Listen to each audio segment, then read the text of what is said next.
E se o grande problema para a gente entender a inteligência artificial não for a falta de dados, mas sim a nossa própria perspectiva? E se a gente estiver tentando olhar para um universo multidimensional com olhos que, sei lá, só enxergam um mapa plano? Bom, é nisso que vamos mergulhar agora. Para começar a entender essa história toda, a gente precisa voltar um pouco no tempo.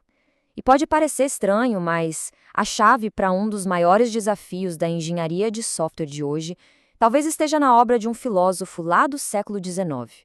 Essa frase, ela é basicamente a essência do que o Nietzsche chamou de perspectivismo. A ideia é simples, mas é poderosa. Não existe uma visão de cima, sabe? Um ponto de vista totalmente neutro, universal. Todo e qualquer conhecimento é uma interpretação, que nasce de um lugar e de um tempo específicos. No fundo, quem tenta ver tudo de uma vez, acaba não vendo nada direito. E é aqui que a gente conecta os pontos. Por que a IA continua sendo essa caixa preta? Será que é só porque ela é complexa demais? Ou será que o problema são as nossas ferramentas?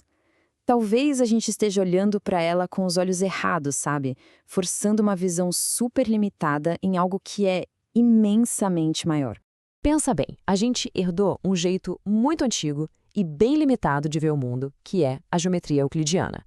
Ela funciona super bem para um universo plano, previsível, tudo certinho. O problema é que estamos pegando essa mesma lógica, essa mesma visão de mundo e tentando aplicar em algo que simplesmente não opera assim. É como se a gente virasse sem perceber uns terraplanistas dos dados. Olha só que interessante esse contraste. De um lado está o mundo euclidiano, plano, organizadinho, previsível, o mundo para o qual as nossas ferramentas foram feitas. Do outro, o mundo real da IA, cheio de dimensões, curvo, tudo interligado. Os modelos de linguagem, os LLMs, eles não pensam em linha reta. Para eles, um conceito não é um ponto, é uma curvatura no espaço. E aí, o que acontece quando a gente tenta espremer essa complexidade toda num gráfico 2D? Bom, o resultado é essa aí, a famosa bola de pelos. É aquele emaranhado caótico, impossível de ler, que engenheiro nenhum consegue decifrar. E o ponto aqui é que isso não é só uma falha de visualização, não. É um erro de conceito, um erro filosófico mesmo. Ok, então o problema está claro, né? Mas e a solução? Como a gente sai disso?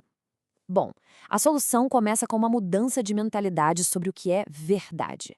É preciso parar de pensar em verdade como acertar ou errar e começar a ver como um ato de revelação, de trazer para a luz aquilo que estava escondido. Tem um conceito fascinante do filósofo Heidegger que ajuda aqui. Ele usa uma palavra grega, aletheia. E o que ela significa? Basicamente, desocultamento. Para ele, a verdade não é uma coisa estática. Ela acontece quando algo que estava escondido se revela. E trazendo isso para a nossa conversa, para a gente entender a IA, a gente precisa de ferramentas que façam exatamente isso, que não só mostrem os dados, mas que desocultem as estruturas que estão por trás deles. Então, o ponto central é esse: a gente precisa de lentes novas, e essas lentes elas têm que ser construídas com a matemática certa para esse universo, que é a geometria não euclidiana. É exatamente aqui que entra em cena uma ferramenta de código aberto muito interessante, a Perspective.js, que foi projetada para fazer exatamente isso. E o legal dessa biblioteca é que ela não oferece só uma visão. Ela traz 4 lentes diferentes. Cada uma delas é baseada num tipo específico de geometria não euclidiana e cada uma revela um aspecto diferente da mente da IA. Vamos dar uma olhada em cada uma delas. A primeira lente é o disco de Poincare. Dá para pensar nela como a geometria do infinito. O espaço nela se expande de forma exponencial quanto mais perto a gente chega das bordas. E por que isso é útil? Porque é a maneira perfeita de visualizar hierarquias. Sabe, uma ideia central que vai se ramificando, se desdobrando em milhares de outras, sem que nada se amontoe ou se perca no caminho. Depois vem o modelo de Klein. É quase o oposto do Poincare. Se o Poincare curva as linhas para mostrar a hierarquia, o Klein ele estica tudo, deixa as linhas retas. E para que serve isso? Essa lente mostra o caminho exato do raciocínio da IA. Não é só ver o que ela respondeu, mas entender por que ela chegou naquela resposta. É, no fim das contas, a diferença entre só saber e de fato compreender. A terceira lente é incrível. Ela vem direto da física, do espaço-tempo de Minkowski. A sacada aqui é tratar o tempo como se fosse uma 4ª dimensão. Fazendo isso, a gente consegue mapear a cadeia de causa e efeito dentro do pensamento da IA. Isso é uma ferramenta de auditoria nossa, poderosíssima. É quase como uma cura estrutural para as famosas alucinações da IA. E por último, a esfera de Bloch. Essa vem da mecânica quântica, então a coisa fica ainda mais interessante. Com ela, a gente consegue ver o estado interno da IA de uma forma diferente. Os conceitos deixam de ser pontos fixos no mapa e viram uma espécie de nuvem de probabilidades, de potenciais. Com essa lente, dá para enxergar o que poderíamos chamar de emaranhamento conceitual lá dentro da mente da IA. Mas olha, tudo isso vai muito além de só ter uns gráficos mais bonitinhos ou mais fáceis de ler. O ponto é mais fundo.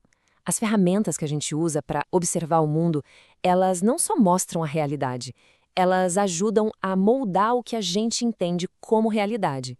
Isso entra num campo chamado epistemologia, que é a teoria do conhecimento mesmo. Isso nos leva a uma ideia fundamental do filósofo Immanuel Kant. Ele dizia que a gente nunca consegue acessar a realidade pura em si.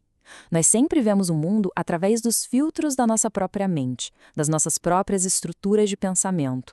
Ou seja, a forma como pensamos define os limites do que somos capazes de entender. Então, a conclusão disso tudo é bem séria. Talvez a maior barreira para a gente desenvolver uma inteligência artificial geral, a tal da AGI, de forma segura, talvez não seja o poder computacional ou a falta de dados. Talvez o maior obstáculo seja a nossa própria perspectiva limitada, a nossa incapacidade de enxergar o que a gente mesmo está construindo com os olhos certos. E tudo isso nos deixa com uma pergunta para refletir. Não sabemos que a realidade não é plana. Ela é complexa, cheia de curvas, de dimensões. A questão que fica é: será que as ferramentas que usamos no dia a dia ainda estão tratando essa realidade como se ela fosse